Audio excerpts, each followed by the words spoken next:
1 লক্ষ বাঙালি ছেলের সাথে 1 লক্ষ ট্রাইবাল কমিউনিটির মেয়েদেরকে বিয়ে দিয়ে দিন, 1 লক্ষ ট্রাইবাল কমিউনিটির ছেলের সাথে 1 লক্ষ বাঙালি মেয়েদের বিয়ে দিয়ে দিন।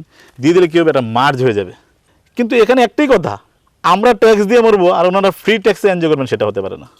নমস্কার, নিউজ অন টাইমের একটি বিশেষ অনুষ্ঠান আড্ডায় আলোচনা, এই অনুষ্ঠানে আপনাদের স্বাগত জানাচ্ছি। আপনারা যারা নিউজ অন টাইমের নিয়মিত দর্শক, আপনারা আমাদেরকে ফলো করেন, আমাদের কন্টেন্টগুলো আপনারা দেখেন, এবং আমরা চাই রাজ্যের বিভিন্ন বিষয় নিয়ে আলোচনা করার জন্য, এবং তার জন্য আমাদের এই বিশেষ অনুষ্ঠান, যার নামকরণ আমরা করেছি আড্ডায় আলোচনা। আমরা এই অনুষ্ঠানটিতে আমাদের যারা অতিথিরা থাকবেন তাদের সাথে আড্ডায় থাকবো, এবং আড্ডার মধ্য দিয়ে কোনো একটি সাম্প্রতিক বিষয় নিয়ে কোনো একটি বিশেষ আলোচনায় আমরা থাকার চেষ্টা করব। সেই অনুষ্ঠানের প্রথম পর্বে আপনাদের স্বাগত জানাচ্ছি, এবং আমার সাথে আজকের এই অনুষ্ঠানে আমার সহযোগী হিসেবে রয়েছেন রাজ্যের বিশিষ্ট সাংবাদিক প্রসেনজিৎ রায়। প্রসেনজিৎ দা, তোমাকে স্বাগত। এবং আজকে যে বিষয়টি নিয়ে আমরা আলোচনা থাকার চেষ্টা করব আমাদের এই বিশেষ অনুষ্ঠানে, আমরা তার শীর্ষক রেখেছি, আপনারা ইতিমধ্যে দেখতে পাচ্ছেন, বাংলাদেশ, ত্রিপুরা, বাঙালি, বর্তমান প্রেক্ষাপট এবং ভবিষ্যৎ। ইতিমধ্যেই আপনারা এই বিষয়টা সম্পর্কে আপনারা সচেতন হয়েছেন, বা আপনারা বিভিন্ন তথ্য আপনারা জেনেছেন কীভাবে বাংলাদেশে সরকার পতনের পর সংখ্যালঘুদের উপর, যারা বেশিরভাগই হিন্দু সম্প্রদায়, তাদের উপর আক্রমণ শুরু হয়, এবং পরবর্তী সময়ে ত্রিপুরার বিভিন্ন জায়গায় একটা অস্থায়ী পরিস্থিতির সৃষ্টি হওয়া, এবং সেই জায়গায় বাঙালিদের যে একটা অবস্থান, তা নিয়ে আলোচনা করার জন্য আমরা থাকব। প্রসেনজিৎ দা, আপনি এই বিষয়টায় কী বলবেন, এবং আমরা কীভাবে এই আজকের এই অনুষ্ঠানে আমরা এগিয়ে যাব? আমরা যেহেতু আমাদের নিকট প্রতিবেশী বাংলাদেশ, এবং বাংলাদেশ নিকট প্রতিবেশী হওয়ার কারণে বাংলাদেশের যে কোনো ঘটনার সঙ্গেই আমরা ইচ্ছা অনিচ্ছায় সম্পৃক্ত হয়ে যাই, কারণ সেখানে আমাদের একটা মাটির টান এবং অনুভূতি এক ভাষাভাষী হওয়ার কারণে। এবং হিন্দু বাঙালি, মুসলিম বাঙালি বলে কিছু হয় না, আমরা এই ধারণা থেকেই বড় হয়েছি, সেক্ষেত্রে আমরা সবাই বাঙালি। তো এবার পাশাপাশি ত্রিপুরায় যখন আমরা যে সকল বাঙালিরা আছি, সেখানে আমাদের সঙ্গে আরেকটি সত্তা যুক্ত আছে, সেটা হচ্ছে ত্রিপুরাতে আমরা যাদেরকে উপজাতি বলি, পাহাড়ি সংস্কৃতি। তো এখানে আমরা অ্যাকচুয়ালি একটা মাল্টিকালচারে বড় হয়েছি, সেজন্য আমাদের কাছে একটা আমরা আসলে মানবতাবাদে বিশ্বাস করে এবং মানবতা সংস্কৃতিতেই বড় হয়েছি। এই মিশ্র সংস্কৃতিতে বড় হওয়ার কারণে আমাদের কাছে হিন্দু বাঙালি, মুসলিম বাঙালি বা পাহাড়ি এই বিষয়গুলো নেই। একটা মিশ্র সংস্কৃতির মধ্যে বড় হওয়ার সুবাদে যখনই কোনো একটা পরিবেশের প্রেক্ষাপটে এগুলোর মধ্যে একটা ফাটল ধরার পরিবেশ তৈরি হয়, তখন কোথাও না কোথাও আমাদের মধ্যে একটা আশঙ্কার জন্ম নেয়, এবং সেই আশঙ্কা থেকেই একটা বিতর্কের মতো পরিবেশ তৈরি হয়, সেই আলোচনাগুলো উঠে আসতে হয়। কারণ আমরা সামাজিক মাধ্যমে দেখছি অনেক ধরনের বিভ্রান্তি ছড়াচ্ছে। তো আমরা চাই এই বিভ্রান্তিগুলি দূর হোক, মানবতার জয় হোক, এবং আমার মনে হয় আমাদের আড্ডায় আলোচনার মতন এই অনুষ্ঠানগুলোর মাধ্যমে আমরা কোনো একটা নির্দিষ্ট জাতিগোষ্ঠীর প্রতি, কোনো ধর্মীয় গোষ্ঠীর প্রতি বা তাদের বিপক্ষে বা পক্ষে আমরা এই কোনো প্রেক্ষাপট তৈরির কোনো আলোচনার মঞ্চ নয় এটা। আমরা এটাকে একটা মানবতার মঞ্চ বানাতে চাই, এবং শেষ কথা মানবতা বলবে। তো আমরা আজকে যে আলোচনাটা করছি, সেই আলোচনার একটা প্রেক্ষাপট আছে। আপনারা কিছুদিন আগে ত্রিপুরায় দেখেছেন, একজন রাজনৈতিক নেতৃত্ব হলেও উনি এটাকে একটা সামাজিক রূপ দিতে চেয়েছিলেন। পার্বত্য চট্টগ্রাম যখন আক্রান্ত হয়েছে, তখন দেখলাম এখানে একজন রাজনৈতিক নেতা প্রচন্ডভাবে সক্রিয় হয়েছেন।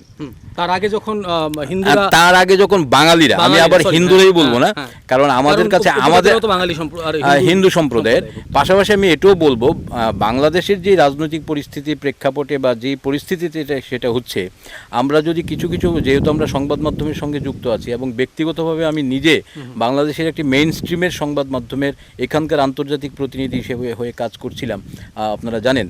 এবং অস্থির পরিবেশের কারণে সেই 71 টেলিগোষ্ঠীর অনেকগুলো স্লট বন্ধ আছে।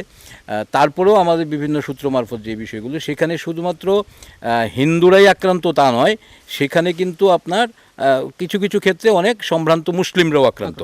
তো আমার মূল বিষয়টা হচ্ছে কি, পার্বত্য চট্টগ্রামের দিকে যখন আন্দোলনের মুভমেন্টটা চলে গেছে, বা আক্রমণের বা সেখানে জমি দখলের লড়াই এই বিষয়টা গেছে, তখন আমরা দেখেছি এখানকার একজন রাজনৈতিক নেতা উনি বিশেষভাবে সক্রিয় হয়েছেন। ওনার এই সক্রিয়তাকে আমরা সাধুবাদ জানাই। এই অনুভূতি থাকা অবশ্যই কাম্য। পাশাপাশি আমরা চাইছিলাম যে সার্বিক যে বিষয়টা, সেখানকার দুর্গাপূজা করতে বিভিন্ন না করতে বিভিন্ন হুলিয়াজারি, হিন্দুদের বিভিন্ন প্রতিষ্ঠানের পদাধিকারীদের পদত্যাগ করানো, এই বিষয়গুলো নিয়েও যদি সরব হতেন তাহলে টোটাল বিষয়টা বিতর্কের ঊর্ধ্বে থাকতো। তা আমরা এই সময়গুলো নিয়ে আলোচনা করবার জন্য আমরা আজকে আমাদের সঙ্গে মূলত ত্রিপুরার ইতিহাস নিয়ে যিনি দীর্ঘদিন ধরে গবেষণা করছেন, রাজ্যের একজন বিশিষ্ট ইতিহাস গবেষক, শিক্ষাবিদ, এবং বাঙালির অধিকার প্রতিষ্ঠা নিয়েও ওনার ত্রিপুরার ইতিহাসের প্রেক্ষাপটে যথেষ্ট গবেষণা রয়েছে। বিভিন্ন সময় আমরা বিভিন্ন টক শোতে ওনাকে দেখেছি এবং ওনার অনেক লেখালেখি আমরা জানি। আমাদের সঙ্গে আছেন বিশিষ্ট গবেষক শ্রী ননী গোপাল দেবনাথ মহোদয়। আপনাকে স্বাগত। তো আপনি এতক্ষণ নিশ্চয়ই আমাদের এই আলোচনার যে প্রেক্ষাপট, আড্ডায় আলোচনার প্রেক্ষাপট, এই প্রেক্ষাপট নিয়ে আমরা আপনাদের সঙ্গে আলোচনা আপনি শুনেছেন। আমাদের এই প্রেক্ষাপটটাই হচ্ছে মূলত বাংলাদেশের অস্থির পরিস্থিতির পরবর্তী সময়ে ত্রিপুরাতে এর যা ইম্প্যাক্ট, এবং ত্রিপুরার সঙ্গে বাংলাদেশের কোনো কিছুতে ত্রিপুরাতে এত তাড়াতাড়ি এটার ইম্প্যাক্ট হওয়ার কারণটা কি, এক। দ্বিতীয়, পার্বত্য চট্টগ্রামের যখনই আক্রান্ত হয়েছে একটা নির্দিষ্ট জাতিগোষ্ঠী, তখনই আমাদের এখানকার একজন রাজনৈতিক নেতৃত্ব উনি যথেষ্ট সক্রিয় হয়েছেন। এবং আপনি জানেন, প্রথমে পৃথকভাবে আগরতলায় একটা চাকমা সম্প্রদায়ের তরফ থেকে একটা বড় আন্দোলন হয়েছিল, আর এর পরবর্তী সময়ে দক্ষিণ ত্রিপুরার সাবরুমে একটা বড়, সেখানে সাংগঠনিকভাবে হয়েছে, একটা বিক্ষোভ মিছিল হয়েছে, রাজনৈতিকভাবে হয়েছে। এবং সেখানে আবার শুধু উপজাতিরাই নয়, সেখানে জাতি উপজাতি, কিছু সংখ্যক হিন্দু এবং মাইনরিটি সেল, ওনারা এই মুভমেন্টটা করেছেন এবং যথেষ্ট সারা জাগানো মুভমেন্ট ছিল। আমি বলবো যে টোটাল প্রেক্ষাপটে আমাদের ত্রিপুরার মানুষের বা ত্রিপুরাবাসী হিসেবে এবং ত্রিপুরার বাঙালি হিসেবে বলুন আপনি, যেহেতু বাংলা নিয়ে, বাঙালিদের অধিকার প্রতিষ্ঠা নিয়ে আমাদের ভাবনার জায়গাটা কি? নমস্কার, অসংখ্য ধন্যবাদ। আপনারা একটি সুন্দর অনুষ্ঠান আয়োজন করেছেন। আমি ব্যক্তিগত পক্ষ থেকে নিউজ অন টাইম টিমের যিনি চিফ এডিটর এবং অন্যান্য যারা কর্মীবৃন্দ রয়েছেন, সবাইকে আমার স্বাগতম। আমি এই সম্পর্কে বলতে চাই, আপনারা পরিষ্কারভাবে আমাদের বর্তমান প্রজন্ম এবং তার পূর্ববর্তী প্রজন্ম এই বিষয়টা ক্লিয়ার নয় বা জানেও না, বা ইতিহাসটাকে বিকৃত করে বা মুছে দেওয়া হয়েছে যে এই ত্রিপুরা রাজ্যের বিশাল একটা অংশ আমাদের বর্তমান যে বাংলাদেশ, সেই বাংলাদেশে ঢুকে রয়েছে। বর্তমান বাংলাদেশের নাম 1971 সনে রাখা হয়েছে। এক্স্যাক্টলি এই টোটাল যে অঞ্চলটা, যা পশ্চিমবঙ্গ, অর্থাৎ বঙ্গের একটা পশ্চিম অংশ, পূর্ববঙ্গ মানে হলো বঙ্গের পূর্ব অংশ, যেটা বাংলাদেশ, এই ত্রিপুরাও এই বঙ্গেরই একটা অংশ। এবং ত্রিপুরার বিশাল অংশ স্বাধীনতার সময়, দেশভাগের সময়, সেটা আমাদের বাংলাদেশে ঢুকে রয়েছে। তার জন্য অনেক প্রেক্ষাপট জড়িয়ে রয়েছে, সেগুলো আমরা সবাই জানি না। পড়াশোনা করতে গিয়ে, গবেষণা করতে গিয়ে এগুলা হাতে এসছে, এবং যেগুলা নজরে এসছে সত্যি খুবই বেদনাদায়ক, কষ্টদায়ক। এই কারণ দেশভাগের সময়, জাস্ট বিফোর 1947, আমরা সবাই জানতাম যে আমরা এই ত্রিপুরা যে রাজা বা ত্রিপুরা যে রাজ্য, যার সমতল এবং পার্বত্য, প্রতিটা জায়গায়, যে আপনারা পার্বত্য চট্টগ্রাম নিয়ে কথা বলছেন, অ্যাকচুয়ালি চট্টগ্রাম সম্পর্কে জানতে গেলে বলতে হবে যে কেন পার্বত্য চট্টগ্রাম নিয়ে কথাটা হচ্ছে। পার্বত্য চট্টগ্রামে যখনই অ্যাটাক আসছে, তখন ত্রিপুরার যিনি ডাইরেক্টলি একটা সম্প্রদায়ের জন্য রাজনীতি করেন, উপজাতি বা ত্রিপ্রাসার জন্য, উনি তখনই কথা বলেন। কিন্তু উনি কিন্তু একটা রয়্যাল ফ্যামিলিতে বিলংস করেন। রয়্যাল ফ্যামিলির লোক হয়েও ওনার যে অংশগুলো রয়েছে, ওনার পরিবারের যে অংশগুলো ছিল, এই অংশগুলো নিয়ে কোনো রকমভাবে কথা হয়নি। যখন এটা নিয়ে কথা হচ্ছে, তো এবার এই প্রেক্ষিতে যদি সবটা বিষয়কে যদি পরিষ্কার না জানে বর্তমান প্রজন্ম, আপনারা বা আমাদের পূর্ববর্তীরাও অনেকে ভুলে গেছেন, তো এই সম্পর্কে জায়গাটা একটু স্পষ্ট করবেন। আপনি বারবার যেটা বলতে চাইছিলেন, যে একটা আমরা ক্লিয়ার না এবং আমাদের দর্শকদেরও ক্লিয়ার হওয়ার প্রয়োজন। আপনি যেটা বলতে চাইছেন যে ত্রিপুরার যেটা রয়্যাল ফ্যামিলি, বর্তমান ত্রিপুরার যে রয়্যাল ফ্যামিলি, উনি যখন পার্বত্য চট্টগ্রামে আক্রান্ত হয়েছে সেই সময় উনি খুব সরব হয়েছেন। আপনি বলতে চাইছিলেন বোধহয় এটা, যে বর্তমান যে ত্রিপুরার রাজা বা মহারাজা যিনি দাবি করেন বা আমরা বলে থাকি, ওনাদেরই রাজত্ব ছিল বাংলাদেশের, আজকের বাংলাদেশের কিছুটা অংশ। আপনি বলতে চাইছেন যে তাই বাংলাদেশের একটা মেঘনা নদীর এই পার যদি আক্রান্ত হয় তখনই ওনার সরব হওয়া উচিত, আপনি এরকম বলতে চাইছেন? এক্স্যাক্টলি। না, কিন্তু এখানে আমি একটু যুক্ত করছি, তিনি যখন প্রেস কনফারেন্সও করেছেন তিনি কিন্তু সেখানে উল্লেখ করেছেন যে আমরা শুধুমাত্রই জনজাতিদের কথা বলছি না, আমরা হিন্দু বাঙালিদের কথা বলছি এবং অন্যান্য যারাই আক্রান্ত হচ্ছেন তাদের প্রত্যেকের কথা কিন্তু তারা বলছেন। তিনি কিন্তু সাংবাদিক সম্মেলনে সেটা উল্লেখ করেছেন। মানে একটা কথা রয়েছে যে রাজনৈতিক নেতাদের কথাই মানে ভুলে গেলে চলবে না। উনি এক্স্যাক্টলি 1 বছর আগে বা কয়েক মাস আগে উনি পরিষ্কার বলেছিলেন যে বাংলাদেশে যে প্রায় 8.5 লক্ষ যে উপজাতি কমিউনিটি রয়েছে, যা ত্রিপুরাতে যে কমিউনিটি রয়েছে তার থেকেও কিছু বেশি হয়তো ওইখানেও রয়েছে, তো ওনাদেরকে সরাসরি ওয়েলকাম করেছেন যে এ রাজ্যে আসার জন্য। এবং উনি নিজে বারবার ওনার সম্পর্কে আমাকে আবার দ্বিতীয়বার বলতে লাগবে না, উনি নিজেই বলছেন যে তিপ্রাসা এটা হাজারো বার লক্ষবার বলা আছে ওনার মুখ থেকে। তো এখন কথা হলো উনি নিজেই বললেন যে ওই তিপ্রাসা কমিটিটাকে রিটার্ন করার জন্য আপনারা এখানে ফিরে আসুন। এবার মানে কি প্রসেসে হবে, সেটা সিএ প্রসেস না কোনো মানে ইন্টারন্যাশনাল চুক্তি না কোনো অন্য কিছু। আমরা আলোচনাটাকে মানে একেবারে স্পেসিফাই যদি করি দুটো বিষয়ের উপর, একটা স্পেসিফাই করি যে বর্তমান যিনি আপনার ত্রিপুরামথা দলের তরফে দলের সুপ্রিমো যে মুভমেন্টটা করেছেন পার্বত্য চট্টগ্রাম ইসে হওয়ার পর যখন আক্রান্ত হয়েছে, একটা বিষয়। দ্বিতীয় আমার দুটা ভাবনা এই প্রেক্ষাপটে, এই আন্দোলনের প্রেক্ষাপটে আমাদের ভাবনা কি, এবং আপনি কিছুদিন আগেও আপনার একটা টকশোতে আমরা দেখেছি আপনি পাশাপাশি ত্রিপুরা রাজ্যের গন্ডাছড়ার যে বিষয় সেখানে পুজো হবে না বলে আমরা একটা সংবাদ মাধ্যমেও দেখলাম, বিভিন্ন বিষয়তেও দেখলাম, ওখানকার একটা অনভিপ্রেত ঘটনার প্রেক্ষাপট, সেখানে আপনি গেছেন, পরিদর্শন করেছেন, তার পরবর্তী সময়ে আপনি আপনার অভিজ্ঞতা শেয়ার করেছেন। এই বিষয়গুলো নিয়ে নীরবতা নিয়েও আপনি বলেছেন যে যাদের সরব হওয়া দরকার বা উচিত তারা এই প্রেক্ষাপটে সরব হচ্ছে না। হোয়ার ইজ বাংলাদেশে কি হয়েছে, পার্বত্য চট্টগ্রামে কি হয়েছে তা নিয়ে সরব হয়েছে। তো এই ব্যাপারটাই, এই অবস্থানটাই ত্রিপুরায় আমাদের এই প্রেক্ষাপটগুলোতে আমাদের ভাবনার জায়গাটা কি, এবং আপনি মূলত আমাদেরকে কোন ত্রিপুরারবাসীকে আপনার আপনার গবেষণায় যে বিষয়গুলো উঠে এসেছে এই আলোকে ত্রিপুরার মানুষের দৃষ্টিকোণটা কোন দিকে দেওয়ার জন্য আপনি বলবেন, নাম্বার 1। নাম্বার 2, বাংলাদেশের প্রেক্ষাপটে আমাদের আসলেই কতটা ভাবনার বা দুশ্চিন্তার কারণ আছে, এই দুটো বিষয়ের উপর স্পেসিফিকলি আপনি যদি আমাদেরকে কিছুটা আলোকপাত করেন। আমি মনে হয় সবগুলো একসাথে মানে প্রশ্ন এসে গেলে মানে বলাটা একটু আমি একটা একটা করে বলি।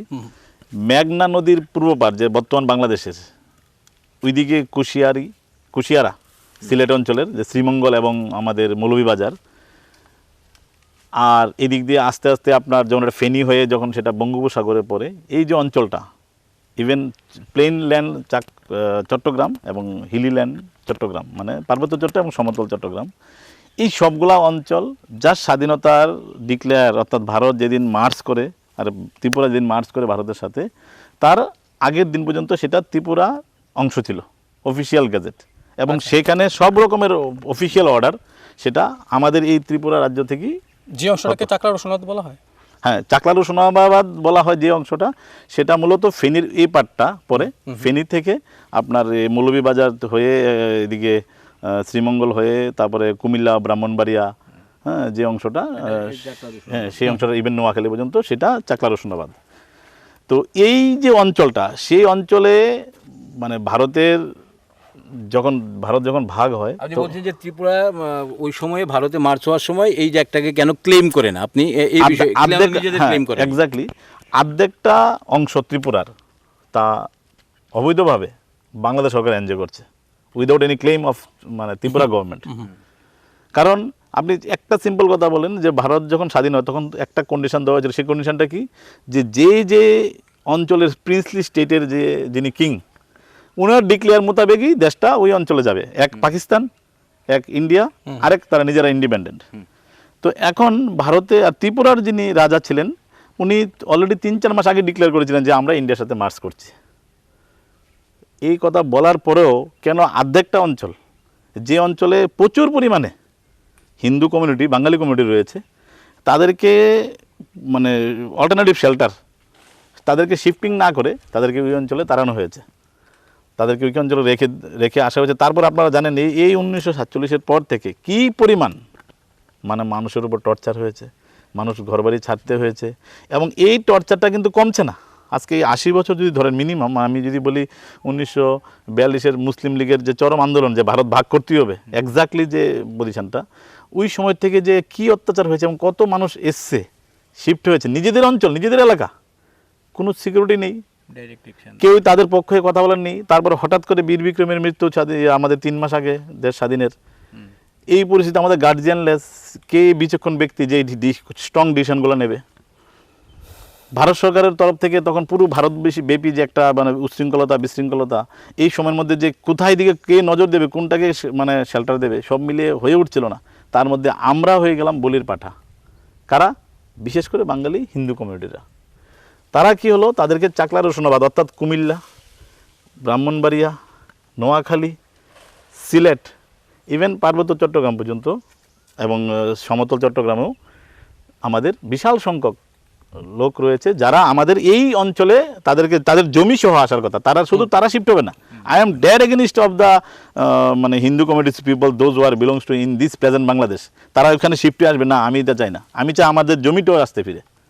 আচ্ছা, সবভাবে আমাদের মানে 1000 বছর ধরে আমাদের এভিডেন্স রয়েছে। জমির ডিসপুট যেটা বলছেন, এটা কি শুধুমাত্র 1947 হোক বা 49 হোক, নাকি সেটা 71-এরও একটা বিষয় রয়েছে? কারণ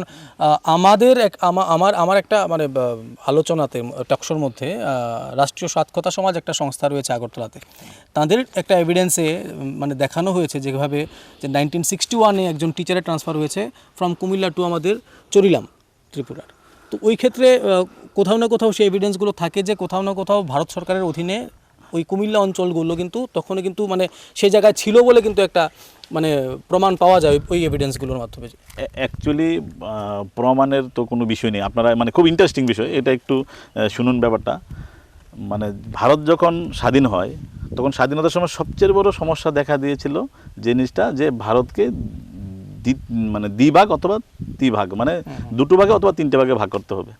তো অনেক আলোচনা করার পরে যে কন্ডিশন, কমন কন্ডিশনগুলো আসে, সেই কন্ডিশন হলো যে আপনারা এক হলে পাকিস্তানে যেতে পারেন, এক হলে হিন্দুস্তান বা ইন্ডিয়াতে যেতে পারেন, অথবা নিজেরা স্বাধীন থাকতে পারেন। কাকে বলা হয়েছিল এটা?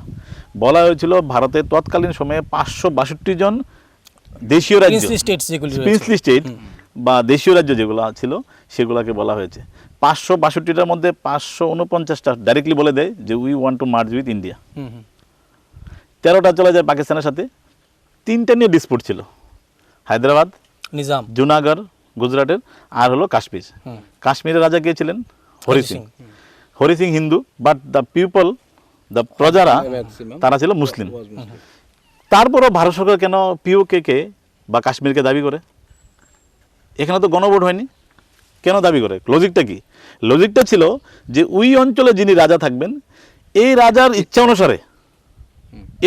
অনুসারে দেশটা ওই রাষ্ট্রের সাথে মার্জ হবে, পাকিস্তান হবে, ইন্ডিয়া হবে, অথবা স্বাধীন রাষ্ট্র হবে।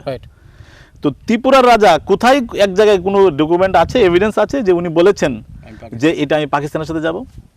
ত্রিপুরা রাজার এবং রাজ পরিবারের কেউই না। ইভেন তৎকালীন যে রাজার আন্ডারে যে প্রধানমন্ত্রী ছিলেন বা চিফ মিনিস্টার ছিলেন, যিনি আমাদের মানে বিকে দেববর্মন, যিনি, উনিও তো এরকম কোনো স্টেটমেন্ট দেননি।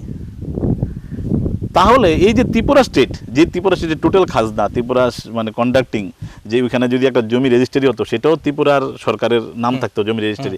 আপনার শেখ হাসিনা অনেকবার বলেছেন যে দেখো দলিল খুলে, ওখানকার অনেক ডকুমেন্টেশনও, ওখানকার পুরনো যে বিল্ডিং বাড়িগুলো আছে, কিছুদিন আগে আমরা ব্রাহ্মণবাড়ির একটা কাচারি বিল্ডিং বাড়ি, ওটাও বিভিন্ন মাধ্যমে এসছে। আমি ব্যক্তিগতভাবে কুমিল্লাতে লাইব্রেরি দেখেছি, সেখানে বীরচন্দ্র মানিক্যের লাইব্রেরি, সেখানে ত্রিপুরা লেখা আছে। ত্রিপুরা আপনি এটা ছাড়ুন না, একদম জীবন্ত উদাহরণ হলো আমাদের শচীন দেববর্মন। ওনার জন্ম তো কুমিল্লা জেলায়। শচীন দেববর্মন, আচ্ছা, যখন আমাদের ত্রিপুরার মানে রাজ পরিবারে কে রাজা হবে, বীরচন্দ্র থাকতে, বীরচন্দ্র, হ্যাঁ, মানে আমাদের এই বীর বিক্রমেরও মানে দাদু বলতে গেলে, উনি থাকতে, তো উনি তো যখন ডিসপুট হয় তখন কি হয়েছিল যে আমাদের যে শচীন দেববর্মন, যিনি বাবা নবদ্বীপ চন্দ্র দেববর্মন, ওনাকে যখন মানে উনি কেসে হারলেন ব্রিটিশ আদালতে, তখন ওনাকে আমাদের কুমিল্লার মানে জমিদারিত্ব দেওয়া হয়। তো জমিদারিত্ব কি অন্য জায়গা দেবে না নিজের জায়গা দেবে? তো সেটা ত্রিপুরার জায়গার অধীনে ছিল বলে। তো ওই সময়তে দেখা যায় যে উনি কি বলো কুমিল্লাতে জন্মগ্রহণ শচীন দেববর্মনের। শচীন দেববর্মনকে এই রাজ পরিবারের একজন এবং আমাদের এই রাজ্যের গর্ব, এবং আমাদের এই রাজ্যের না পুরো বিশ্বের গর্ব, পুরো পৃথিবীর খুব সম্মানের সহিত যাকে স্মরণ করা হয়। এবং সচিন দেববর্মন সবচেয়ে যে ফ্যান্টাস্টিক জিনিসগুলো দেখবেন, উনাদের চাল চলতি, ড্রেস, পোশাক, খাওয়া দাওয়া, চলাফেরা, এভরিথিং বাঙালিয়ানা, টোটালি বাঙালিয়ানা, একদম সৃষ্টিগুলো বাংলা গানের ডোল বাজায়। ওনার বা দেববর্মন, শচীন দেববর্মন দম্পতির, হ্যাঁ, ওনাদের নিজেদের মধ্যেও আপনারা জানেন ওনার সহধর্মিনীর অনেক লেখাকে উনি সুর দিয়েছেন, এবং সেই ভাটিয়ালি গান তোরা কে যাস রে ভাটির গান গাইয়া, তো এই বিষয়গুলো ঘাটে লাগাইয়া নাও পান খাইয়া যায়, গ্রাম বাংলার গানের একটা মানে কত বড় ঐতিহ্য, বড় ঐতিহ্য সচিন দেববর্মনের সাথে জড়িত। বাংলার ঢোল, তো এই সমস্ত গানগুলো, তো ওই বিষয়গুলো আমি সেই জন্য আমাদের আলোচনার শুরুতেই বলেছিলাম যে আমরা আসলে পাহাড়ি, বাঙালি, হিন্দু, মুসলিম ওই জেনেটিকভাবে আমরা তা ছিলাম না, আমরা একটা মাল্টিকালচারে ছিলাম। মাঝখানে পলিটিক্যাল কারণ, পলিটিক্যাল কারণ এবং পলিটিশিয়ানদের এবং কিছু কিছু রাজনৈতিক কুচক্রীদের আমি বলবো, তাদের জন্য অ্যাকচুয়ালি আমাদের মধ্যে এই যে পার্টিশনগুলো তৈরি হয়েছে, এবং এই পার্টিশনগুলো তৈরি হতে হতে একটা সময় এগুলো আজকের জায়গায় এসে দাঁড়িয়েছে, যে জন্য আজকে আমরা সত্যি এখানকার মানুষের ভাবনাটা একেবারেই অপ্রকৃত ভাবনা নয়, যে ওখানকার হিন্দু বাঙালিরা বা হিন্দু ধর্মাবলম্বীরা, কারণ আমরা তো দেখছি বিভিন্ন সামাজিক মাধ্যমেও দেখছি, হ্যাঁ, অ্যাকচুয়ালি কিছু কিছু ঘটনা ফেক হলেও কিন্তু অধিকাংশ ক্ষেত্রেই কিন্তু সত্যতা রয়েছে। হ্যাঁ, সত্যতাও রয়েছে। তো অ্যাকচুয়ালি এই সংস্কৃতিটার জন্য রাজনীতি দায়ী, এবং এর জন্য একটা দীর্ঘ ডিসপুটকে যদি সলিউশনের জন্য দীর্ঘদিন ধরে ঝুলিয়ে রাখা হয়, তারপর যেটা হয় সেই সমস্যার সমাধান হতে হতে ততক্ষণে অনেক ক্ষতি হয়ে যায় এবং প্রচুর মানুষের বলি হয়। একটা কাশ্মীর সমস্যা হয়ে আছে, সেটা সমস্যায় আমার বাবাও যখন আমার বাবার সময় এটা সমস্যা ছিল, আমার সময় এটা সমস্যা, এবং আমার পরের জেনারেশনের সময় আমি এটা সমস্যাই হয়তো সমাধান হবে। এক্স্যাক্টলি ত্রিপুরার ক্ষেত্রে এটাই হচ্ছে। আচ্ছা, এক্স্যাক্টলি ত্রিপুরার ক্ষেত্রে আপনারা দেখুন, মানে আমাদের এই অঞ্চলের প্রতিটা মানুষের একটা সেন্টিমেন্ট জড়িয়ে রয়েছে ওই মেঘনা নদীর পূর্ব পার পর্যন্ত। মেঘনা নদীর যে পশ্চিম পার যেটা, সেটা ডেফিনেটলি পূর্ব পাকিস্তান, সেটা ডেফিনেটলি কনভার্টেড পাকিস্তান, যা পরবর্তী সময় সেটা বাংলাদেশ হয়। ওই অঞ্চলের কি পশ্চিম পাকিস্তানের লোকরা বর্তমান ত্রিপুরাতে যে কিছু মাইগ্রেশনের ব্যাপারটা রয়েছে, এই অঞ্চলে কিছু ঘটনা রয়েছে না, সম্পূর্ণ চাকলা, রোশনাবাদ, কুমিল্লা, ব্রাহ্মণবাড়িয়া, এই অঞ্চলগুলোর। মানে এখানে তাহলে একটা প্রশ্ন আমাদের এই আলোচনার মধ্য দিয়ে হয়তোবা আমাদের দর্শকদের মধ্যে জন্মাতে পারে, তাহলে কোনোভাবেও কি এই যে ল্যান্ড ডিসপিউটের কোনো সমাধান হতে পারে? এই যে চাকলা, রোশনাবাদ সহকারে একটা বিস্তীর্ণ এলাকা বাংলাদেশের দখলে এখন রয়েছে, যেটা আপনি বলছেন, দাবি করছেন, এবং তার পেছনে তথ্য প্রমাণ রয়েছে, সেটা ত্রিপুরার অভিচিত অঙ্গ ছিল, সেটা কি ফিরে পাওয়ার কোনো রকমের সম্ভাবনা বা সুযোগ রয়েছে? আমি আপনাকে আশ্বস্ত করতে চাই, সেটা 1%, 2%, 10% নয়, সেটা অ্যাবাভ 100% গ্যারান্টি রয়েছে এবং সম্ভাবনা রয়েছে। কিভাবে? এই অঞ্চলটা আমাদের, আপনারা আমাদের এখন যে পুরো পৃথিবীর যে ল্যান্ড ডিসপিউটের জন্য আমরা ইন্টারন্যাশনাল আদালতে মামলা করতে, কিছুদিন আগে জানেন আপনারা ছিটমহল নিয়ে আমাদের একটা ডিসপিউটের সমাধান হয়েছে। ছিটমহল কি ছিল, না এদের ছিল, এটা ঝুলেছিল, তারা এটা সমাধান হয়েছে, মোদি হাসিনার আলোচনাতে হয়েছে। পাকিস্তানে একটা ঝিল ভারতের দখলে ছিল, সেটা কিন্তু পাকিস্তান ইন্টারন্যাশনাল আদালতে হ্যাঁ, সেটা কিন্তু ক্যাপচার করেছে। আপনি একটাই কথা, যে অঞ্চলটা ত্রিপুরা রাজারা ট্যাক্স কালেকশন করেছে, যে অঞ্চলে জমিবাড়ি রেজিস্ট্রি আমাদের ত্রিপুরার সিলমোহর হয়েছে, এখনও আমার কাছে, আমি আপনাদেরকে এখনও দেখাতে পারি, এখনও যে ব্রাহ্মণবাড়িয়াতে যে দলিল পর্চা হয়, পর্চার মধ্যে এখনও লেখা আছে ত্রিপুরা জেলা, নাম পাল্টাতে পারেন ওরা। তো আপনি যেটা বললেন এবং আমরাও যেটা দেখলাম, ওই তৎকালীন প্রধানমন্ত্রী শেখ হাসিনা তো বারবার সেটা উল্লেখও করেছেন। একটা জায়গায় দাবি উঠছিল যে কুমিল্লার নাম পরিবর্তন করার জন্য, তিনি কিন্তু বারবার না করেছেন, কারণ তার সাথে ত্রিপুরার একটা নিবিড় সম্পর্ক রয়েছে, এবং তিনি কিন্তু সেটা কিন্তু নাকচ করে দিয়েছেন। হ্যাঁ, এখন আজকের এই পরিস্থিতিতে এই কথাগুলো বলার প্রয়োজন কেন পড়ছে? কথাগুলোর প্রয়োজন এই পড়ছে কারণ এই যে মিথ্যা ইতিহাস নিয়ে, মানে যে রাজ পরিবারের সদস্য, তার হয়তোবা এখন রাজত্ব নেই, কারণ ভারতবর্ষে রাজতন্ত্র অবসান হয়েছে। রাজতন্ত্রটার অবস্থান কেন হয়েছে? রাজতন্ত্রটাকে মনে করতে হচ্ছে শোষণের একটা হাতিয়ার, কারণ নিজের কুলাচার অনুযায়ী, ফ্যামিলি কুলাচার অনুযায়ী, কুলের যে আচার সেটা অনুযায়ী যে তার পরবর্তী প্রজন্মে রাজা হবে। কিন্তু প্রজাতন্ত্রতে কী হলো না, পাবলিক সিলেকশন করবে বাই ভোট। তো এই জন্য রাজতন্ত্র অবসান হয়েছে, প্রজাতন্ত্রতে সবাইকেও স্বাগতম। এই জন্য ভারতবর্ষের 565 জনের মধ্যে 552টা ভারতের সাথে মার্চ করেছে। এটা জোরপূর্বক, যে 3টা ডিস্টার্ব করেছিল সেটাকে জোরপূর্বক কিন্তু আমাদের সর্দার বল্লভভাই প্যাটেল দুটোকে সমাধান করেছে, একটাকে সমাধান করতে পারেনি।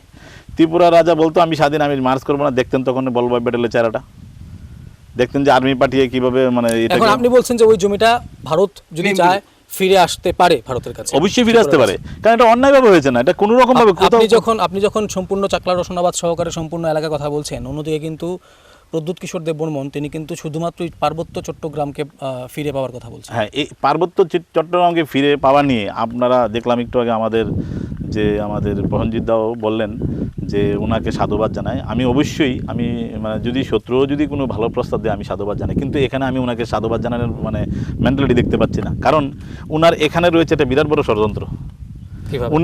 ওনার যে পার্টি শুরু হয় সেটা একদম মানে 100% সেটা হলো তিপ্রাসা রাজনীতিকে কেন্দ্র করে।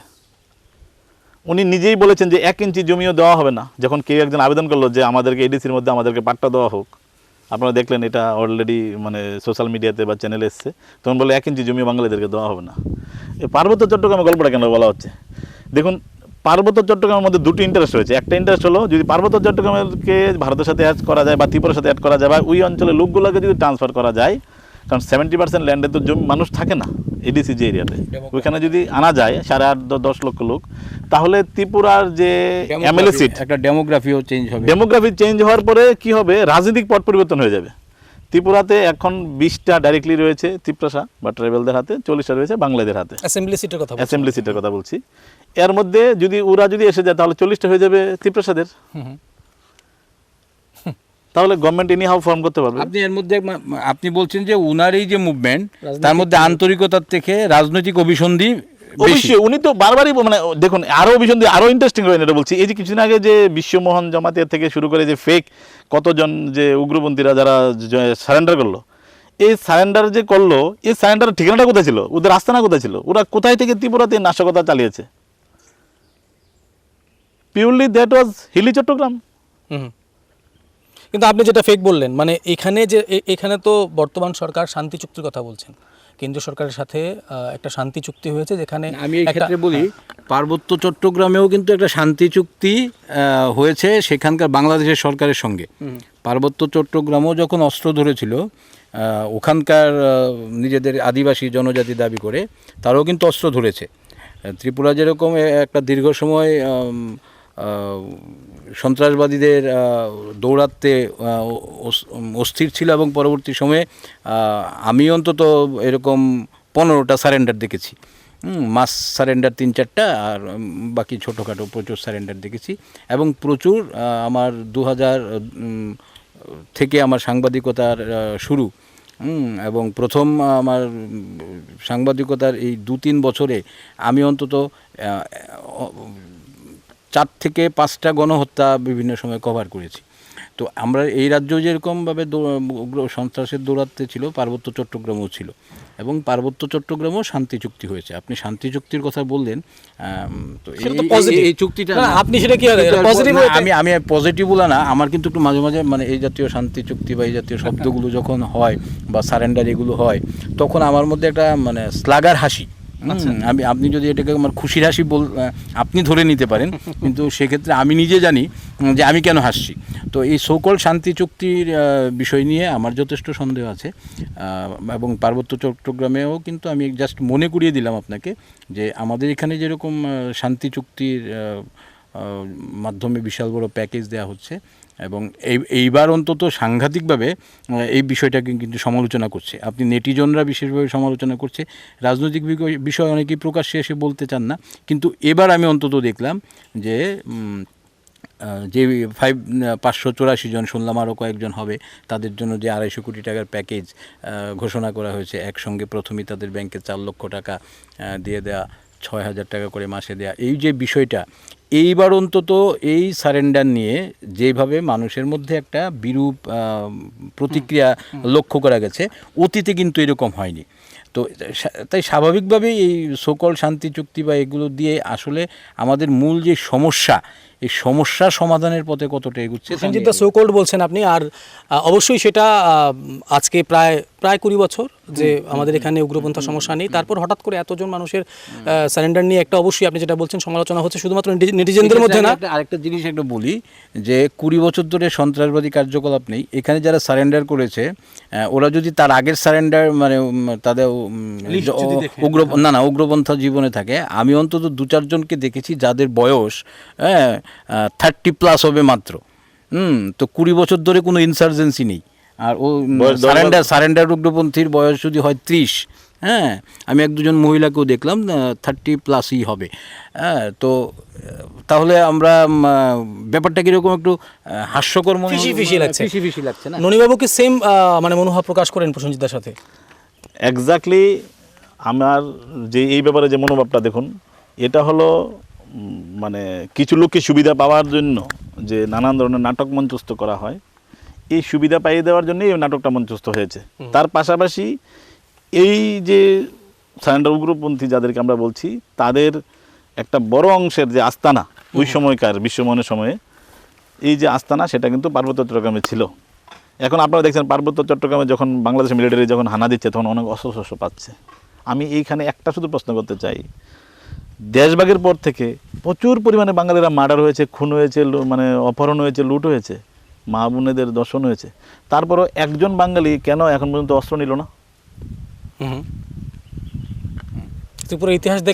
ত্রিপুরা তো প্রচুর পরিমাণে গত 40-45 আমি এডিসিতে আমি যদি 1980 থেকে ধরি 45 বছরে একজন বাঙালি অস্ত্র নিল না, সারেন্ডার করলো না। এই জায়গায় আমি একটা বিষয় আজকেও একটা বড় প্রতিক্রিয়া হয়েছে, সেই জন্য আমি বলছি আজকে 29 সেপ্টেম্বর আমরা যখন আলোচনা করছি, আজকেও একটা বড় ডেমনস্ট্রেশন আমরা দেখলাম এখানে।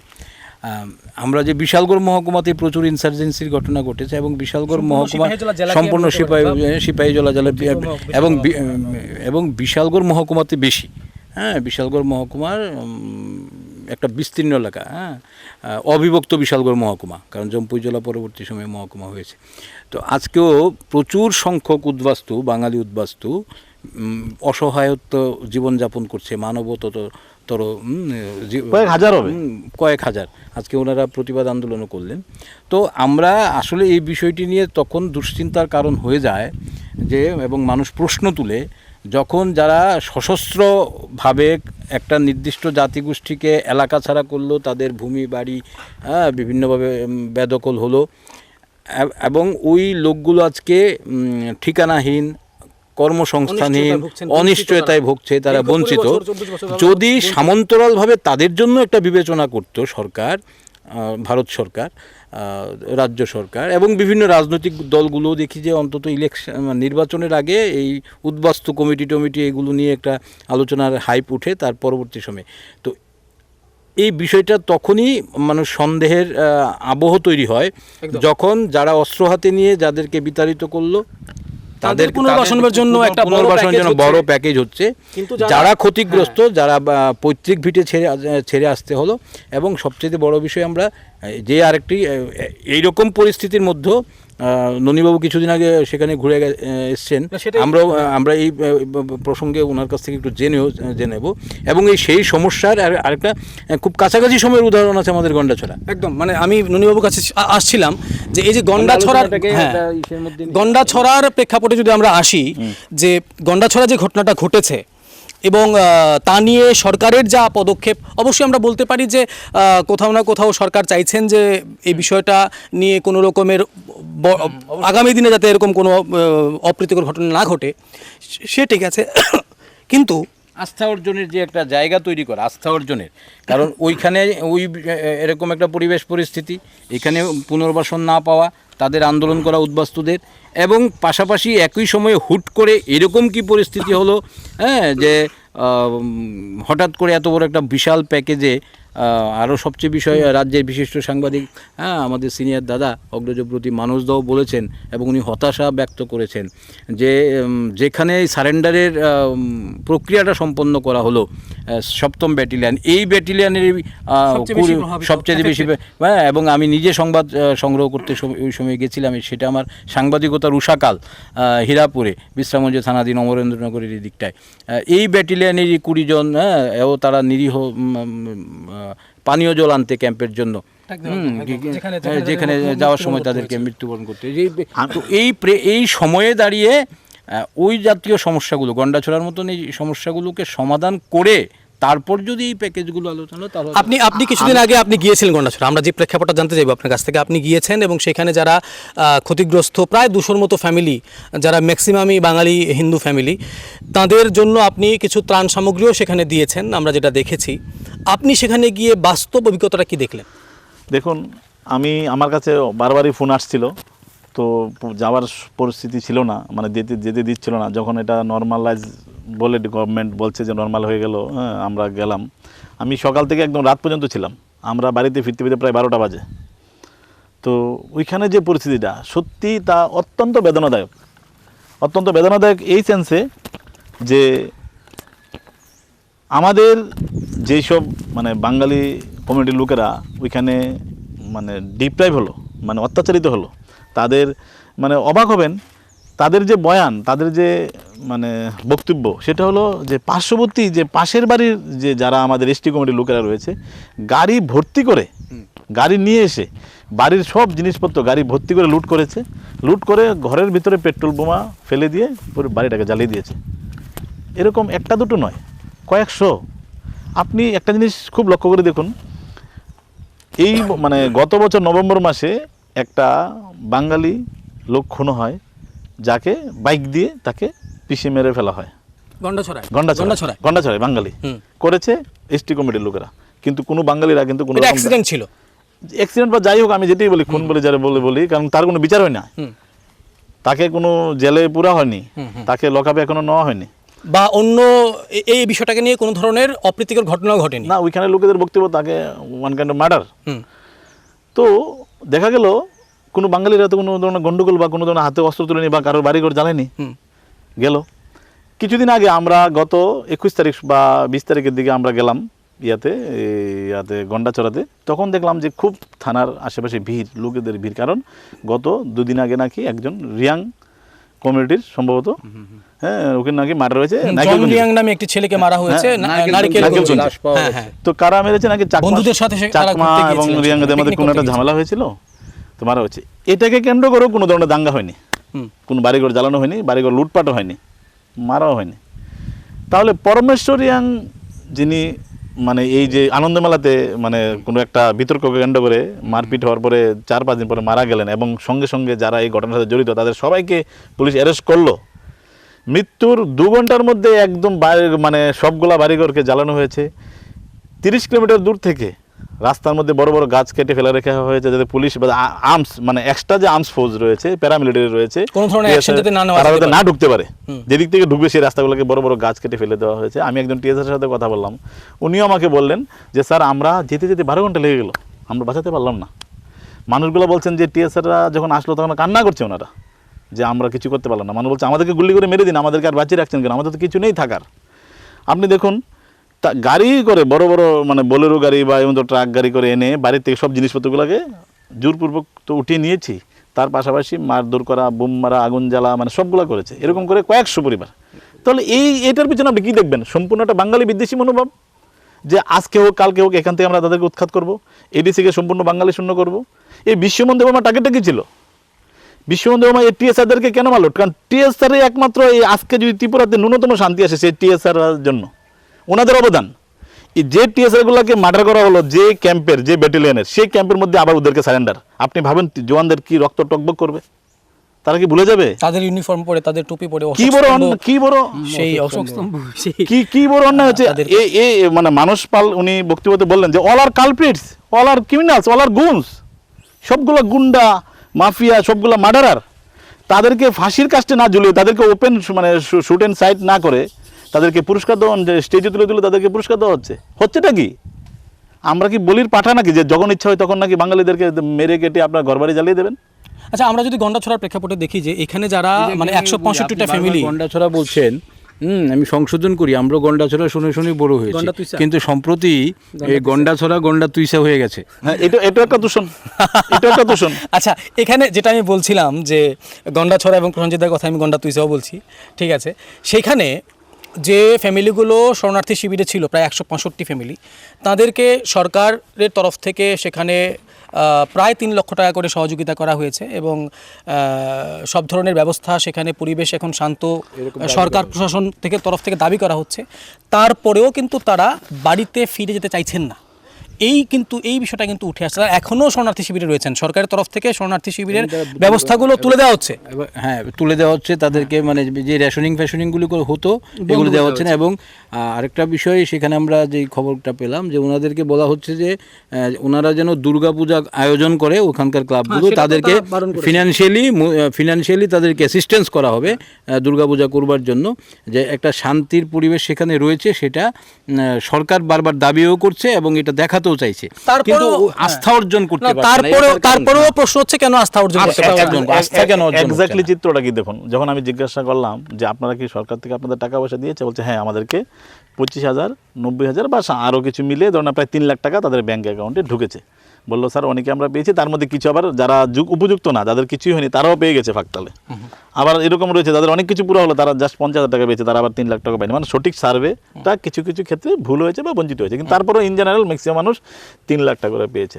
বলছে যে স্যার ক্ষতিপূরণ হয়েছে আমাদের কারোর 15 লক্ষ টাকা, কারোর 12 লক্ষ টাকা বা কারোর বেশি, এই টাকা দিয়ে আমরা যদি কিছু করতেও যাই তাহলে আবার আমাদের ইনভেস্টমেন্ট বা যে টাকা আছে সেটারও ইনভেস্টমেন্ট। এটা হওয়ার পরে এর মধ্যে আমাদের কি নিরাপত্তা রয়েছে যে এইগুলা বানানোর পরও যে আমাদের উপর হামলা হবে না?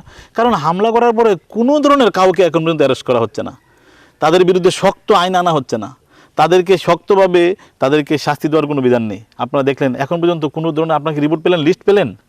ডেফিনেটলি আপনাদের কাছে আমি অতি সত্ত্বর সেই টোটাল লিস্টটা আমি আপনাদের কাছে তুলে ধরবো। আচ্ছা, আমরা একটু আলোচনাটাকে একটা জায়গাতে নেই।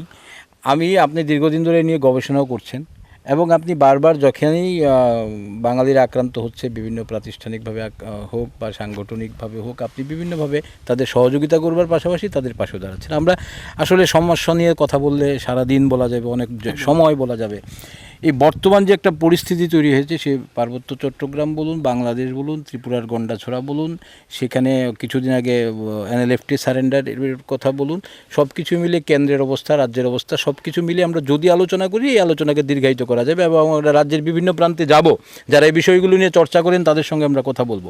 আমরা আজকের আলোচনাটাকে শেষের ইতি টানবার জন্য আমরা আপনারই দীর্ঘ অভিজ্ঞতা এবং আপনার গবেষণায় আপনি কিভাবে একটা সলিউশনের পথ কি হতে পারে, হ্যাঁ, আপনি যদি এই বিষয়টা আমাদের বলেন, আমরা আমাদের দর্শকদের উদ্দেশ্যে বার্তাটা অন্তত দিয়ে দিন যে একটা সলিউশন কি হতে পারে এর। মানে আমি যদি একটু যুক্ত করি যে আমাদের আজকের এই অনুষ্ঠানের, আজকের এই আলোচনার, আমাদের এই আড্ডায় যে আলোচনা আমরা করছি, আমরা সমস্যা নিয়ে আলোচনা করব, পাশাপাশি আমরা চাইছি একটা সমাধানেরও পথ বের। যারা সবশেষে একটা মেসেজ দেওয়ার চেষ্টা করব আমরা পরবর্তী সময়ে, আপনারা যারা আমাদের এই এপিসোডগুলো দেখবেন, আমরা যে বিষয় নিয়ে আলোচনা করব, যে আমরা একটা সমাধানের পথ, আমাদের যারা আমাদের সঙ্গে বিশেষজ্ঞরা আসবেন তাদের কাছ থেকে আমরা শেষ সময়ে অন্তত একটা সমাধানের যে বিষয়গুলো নিয়ে আলোচনা করব, এর একটা সমাধানের জন্য ওনাদের তরফে যে প্রপোজাল আছে সেটাও আমরা তুলে ধরবো এবং আমরা আমাদের আলোচনার মাধ্যমে কোন পথে সমাধান হতে পারে চেষ্টা করব। একদম, মানে আমি যেটা বলছিলাম যে আমাদের যেটা শীর্ষক আজকের অনুষ্ঠানের বা আজকের আলোচনার, যে বাঙালিদের বর্তমান প্রেক্ষাপট এবং ভবিষ্যৎ, সেটা কোন জায়গায়? দেখুন, খুব সুন্দর মানে আপনারা পয়েন্টটা তুলেছেন, ধরেছেন। আমি মূলত যে কাজটা করছি, এই সমস্যা সমালোচনা করা, আমার ব্যক্তিগত মানে যে অভিমত, সেটা হলো সমস্যা তারই সাজে সমস্যার সমাধানের পথ দেখাতে পারে। যে আমি যদি সমাধানের পথ দেখাতে না পারি তাহলে এই সমালোচনা আমি করব না। সেই সমালোচনা ফালতু, মানুষকে বিভ্রান্ত করা। দেখুন, আজকের ত্রিপুরাতে আমার যে কাজটা, গবেষণা করা, পাশে দাঁড়ানো, আমি শুধু ইতিহাস গবেষণা করে কিছু বই লিখলাম, কিছু পেপারে লিখলাম, এগুলা ইট ইজ নট এনাফ। আমার উদ্দেশ্য সেটা না। আমার পরিষ্কার উদ্দেশ্য হলো যে যারা দীর্ঘ 47 সন থেকে যে অত্যাচারিত, নিপীড়িত মানে হচ্ছে, এই মানে আমাদের যে ওই অঞ্চলে যেটা বাংলাদেশ দখল করা আছে সেখানেও, আর বর্তমান যে ত্রিপুরা ভারতের সাথে যুক্ত রয়েছে সেখানেও, তো এর সমাধান নিয়ে আমি কাজ করছি। এই সমাধান নিয়ে আমার কাছে রয়েছে, আমি অলরেডি তার উপরে প্রায় 40-50টা পয়েন্ট তৈরি করেছি, যেগুলো অতি সত্বর আমি রাষ্ট্রপতি থেকে শুরু করে, আমাদের হোম মিনিস্ট্রি থেকে শুরু করে, প্রধানমন্ত্রী, আমাদের মুখ্যমন্ত্রী, আমাদের রাজ্যপাল, সবার কাছে আমি এগুলো নিয়ে আমরা আমাদের সাথে কয়েকটা শেয়ার করুন। যে মেইন যে তার মধ্যে দেখুন, আমাদেরকে প্রথমে আমরা ডিসাইড করতে হবে যে এডিসিটা তৈরি করা হয়েছে, সেই এডিসির ফলে ত্রিপুরা এগিয়েছে না পিছিয়েছে। এডিসিটা কি ইউটিলাইজ করা হয়েছে নাকি এটাকে নন ইউটিলাইজ করে কিছু লোক সেটাকে লুটপাট করছে। আমাদেরকে প্রথমে এই জিনিসটাকে দেখতে লাগবে। যদি আমরা দেখি এই যে উদ্দেশ্য নিয়ে এডিসি করা হয়েছে সেটা সম্পূর্ণভাবে ব্যর্থ এবং এই উপজাতি সংখ্যক এই ওনার সঙ্গে আমি একটু যোগ করব। আমি আমার পেশাগত কাজে বিভিন্ন সময়ে বিভিন্ন উপজাতি এলাকায় যাই। এই উপজাতি এলাকায় আমাদের পাশাপাশি এই যে এডিসির যদি চরিলাম বিধানসভা এলাকারও বিভিন্ন এডিসি এলাকায় আমরা যাই, এখনও কিন্তু আসলেই যে এডিসির যে মূল উদ্দেশ্য দীর্ঘদিনে যেই উপজাতিদের উন্নয়ন সাধন, সেই অর্থে কিন্তু এখনও ন্যাংটি পড়া উপজাতি, হ্যাঁ, বস্ত্রের অভাব, অন্নের অভাব, জলের অভাব, খুব আশ্চর্যজনকভাবে খুব আমি আশ্চর্যজনকভাবে আমার একটা কথা মনে পড়ে গেল যে বেশ কয়েকদিন আগে আমাদের তিপ্রামথার সোকল বলবো না, মানে যিনি সুপ্রিমো রয়েছেন বা যিনি রাজ পরিবারের সদস্য, তিনি একটা ছবি দিয়েছেন সামাজিক মাধ্যমে একজন জনজাতি অংশের মানুষের সাথে, তিনি নেংটি পড়া অবস্থায় রয়েছেন এবং সেই ছবিটা দেওয়ার পেছনে ওনার কি উদ্দেশ্য আমি বুঝতে পারিনি, কিন্তু আমার মনে হচ্ছে আমার প্রচন্ড দেন হি ফিল প্রাউড, হ্যাঁ, এরকম মনে হচ্ছিল না, আমি যে বর্তমান আধুনিক অবস্থাতে, আধুনিক সমাজ ব্যবস্থাতে এবং এডিসি পৃথক এডিসি একটা অর্ধেক সরকার, যাদের জন্য সেখানে একজন জনজাতির বর্তমানে অবস্থা দেখে বর্তমান এই রাজনৈতিক শাসক দলটির সুপ্রিমো যে ফটোটা উনি দিয়েছেন, সত্যি smiling face, with a smiling face, হ্যাঁ, এবং আমার মনে হচ্ছিল, আমি যেটা বললাম, দেন হি ফিল প্রাউড। না সেটাই, আমাদের কিন্তু সেটা লজ্জা লেগেছে। আপনি এই সম্পর্কে আমি একটা কথাই বলতে চাই। দেখুন 500 বছর এই রাজ পরিবার রাজ করেছে ত্রিপুরাতে। 500 বছরে আপনি একটা ডকুমেন্টস আমার কাছে তুলে ধরেন যে উপজাতি যারা বেসিক্যালি যে উপজাতি অঞ্চলগুলো যেখানে থাকে, টোটাল যে 19টা কমিউনিটি রয়েছে, সেখানে একটা স্কুল, একটা বাজার, একটা কলেজ, একটা ইউনিভার্সিটি কিছু হয়েছে, একটা জলের কুয়ো তৈরি হয়েছে। একটা উদাহরণ দেখেন, আমি রাজ পরিবারের যে কাজকর্মের যে মানে রাজন্য আমলে যে রাজমালা বলেন বা অন্যান্য রকম, আমি তো আমার কাছে নেই এরকম কোনো ডকুমেন্টস নেই, এরকম কোনো বই নেই। আমি যতটুকু কালেকশন করা যায়, সোজা কথা, রাজন্য আমলে জনজাতিদের উন্নয়নের জন্য সেরকম হয়তো নি, বরঞ্চ 5টা বড় বড় বিদ্রোহ হয়েছে গত 500 বছরে, না গত 200 থেকে। এই বিদ্রোহগুলো সেই বঞ্চনা থেকেই হয়েছে। রাজার বিরুদ্ধে বিদ্রোহ হয়েছে নিশ্চয়ই বঞ্চনার জন্যই হয়েছে। 1700 এবং 1800 মাঝামাঝি, 1743 থেকে 1757 মধ্যে প্রথমে চাকমা বিদ্রোহ হয়েছে। আজকে যে চট্টগ্রাম নিয়ে বলছে, সেই চাকমারা বিদ্রোহ করেছে রাজ পরিবারের বিরুদ্ধে। তারপরে বিদ্রোহ হয়েছে কুকিদের, তারপর রিয়াংদের, তারপরে বিদ্রোহ হয়েছে আমাদের ত্রিপুরি কমিটিদের 1850-এ, তারপরে বিদ্রোহ হয়েছে জমাতিয়াদের, তারপরে বিদ্রোহ হয়েছে রিয়াংদের, সর্বশ্রেষ্ঠ যে রতনমণি রিয়াং। আপনি জানেন তো সেই বিভৎসতাটা কি? যে রিয়াংদের আজকে যে রিয়াং কমিটির সাথে গন্ডা ছড়াতে ম্যাক্সিমাম রিয়াং কমিটির সাথে ঝামেলাটা হয়েছে, সেরকম 200টা রিয়াংকে মেরে কেটে একদম ওদের মুন্ডু বাঁশ দিয়ে ঝুলিয়ে রাজপথে রাখা হয়েছে, যাতে ভবিষ্যতে যেন কোনোদিন যেন বিদ্রোহ না করতে পারে, সাহস না দেখায়। কে করলো কাজগুলা? আজকে যে রাজ পরিবার বারবার করে বলছে যে ওনারা একদম ত্রিপুরা নিয়ে একদম মন গলে যাচ্ছে, এই করে যাচ্ছে, উনি হয়তো সেই ভুল বুঝতে পেরেছেন আগের বিদ্রোহের প্রেক্ষাপটে, সেজন্য থানসার কথা দেখুন, এগুলো ভুল বুঝে না, উদ্দেশ্য হলো রাজক্ষমতা দখল করা। মানে আবার এখন মানে অ্যাকর্ডিং টু দা মানে আমাদের রিপাবলিক সিস্টেম আর ডেমোক্রেসি সিস্টেমে যে রাজক্ষমতা যেটা লাগে সেটা দখল করা। আপনি এমন কি দেখতে পেলেন যে উদয়পুর যে রাজধানী ছিল, সেই রাজধানীটা তো মগধের আক্রমণের জন্য এখানে এসে পালাতে হলো। ঘন ঘন আক্রমণ করতো আরাকান থেকে এসে, কি বলবো, মায়ানমার থেকে এসে, খুব কাছে ছিল, আপনারা দেখবেন ম্যাপে। আমাদের সময় ফুরিয়ে এসছে, আমরা শেষ করব। ননিদা, শেষ প্রশ্নটা বা শেষ যে উত্তরটা আমাদের দর্শকরাও চাইবেন যে সমাধান কোথায়, ভবিষ্যৎ সমাধান। এবার আমি এই সম্পর্কে বলি। দেখুন, প্রথমত আমাদেরকে ঠিক করতে হবে যে ত্রিপুরাতে আমরা একই রাজ্যের মধ্যে আবার দুটো রাজ্য, একই রাজ্যের ভিতরে আরেকটা রাজ্যের যে প্রতিষ্ঠার যে ভাবনা, দেখুন ওনারা প্রথম দাবি করেছেন 2 এবং 3 ধারা অনুযায়ী সংবিধানের 2 এবং 3 ধারা অনুযায়ী হলো আলাদা রাজ্য সৃষ্টি, আলাদা রাজ্যের নামকরণ, সৃষ্টি করার যে ধারা, আলাদা রাজ্য ধারা এবং তার নামকরণ নিয়ে যে দুটো ধারা রয়েছে সংবিধানে, সেটা হলো সংবিধানের 2 এবং 3 আন্ডার সেকশন। তো সেটার মানে সেই দাবিটা কি, মানে ওনারা আলাদা গ্রেটার টিপ্রালেন, তর অফল্লা না, টর অস্বীকার, টিপ্রা। দে ডোন্ট ওয়ান্ট দেয়ার মানে new state name in the name of Tripura. তারা কি চাইছে? টিপ্রালেন। এবার এটাকে গ্রেটার ত্রিপুরালেন বানিয়ে দিয়েছে। তো আমাদেরকে ঠিক করতে হবে যে আমরা কি একসাথে থাকতে পারবো কি পারবো না। যদি থাকি তাহলে এডিসি তুলে দিতে হবে, সমাধান নাম্বার 1।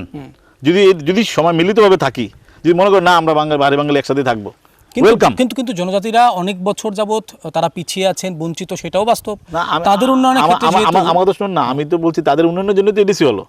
যদি মনে হয় যে তারা থাকবে না, কারণ কোনো প্রতিষ্ঠিত কোনো ট্রাইবাল কমিউনিটির একটা লোকও ওই এডিসির মধ্যে থাকেন না, সবাই তারা শহরটাকে এনজয় করছেন। একদম একদম তাহলে কিসের জন্য এডিসি? আমার প্রশ্ন রইল। একদম দেখুন, মানে এই সত্যটাকে স্বীকার করতে লাগবে। এবার খারাপ, আমি কাউকে খারাপ বলে বলছি মূল না। ভূখণ্ডে কিন্তু এডিসির মাধ্যমে যে উন্নয়ন বা উপজাতিদের জন্য সংরক্ষণ এবং বিভিন্ন সুবিধাদি এবং সেগুলো ন্যায্য সুবিধাদি, তারা ভূমিপুত্র যে বিভিন্ন জায়গায় রাজ্যে যারা অধিবাসী আছেন তাদের জন্য এগুলো ন্যায়সঙ্গতই ধরে নিয়েই বলছি যে তারা কিন্তু ডেভেলপড করার পর, আফটার ডেভেলপড, তারা কিন্তু কেউ আর এডিসি এরিয়াতে থাকছে না।